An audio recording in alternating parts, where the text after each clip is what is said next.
কেমন আছো বন্ধুরা তোমরা সবাই? আজ আমাদের বাড়ি ইতু পুজো আর তার সাথে নবান্ন উৎসব। তো দেখো এখানে ব্রাহ্মণ চলে এসেছে আর এখানে নবান্ন সব জোগাড় হয়ে গেছে। আমি, মা, দিদি, মেজো মা সবাই মিলে পুজোর জোগাড় কমপ্লিট করে নিয়েছি। তো ব্রাহ্মণ মশাই চলে এসেছে, পুজোও শুরু হয়ে গেছিলো সকাল সকাল।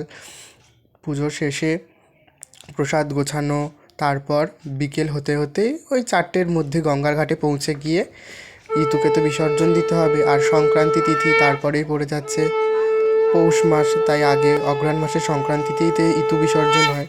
তো এবার গঙ্গার ঘাটে পৌঁছে গিয়ে দেখো মেজো মা ইতুকে প্রণাম করে নিচ্ছে।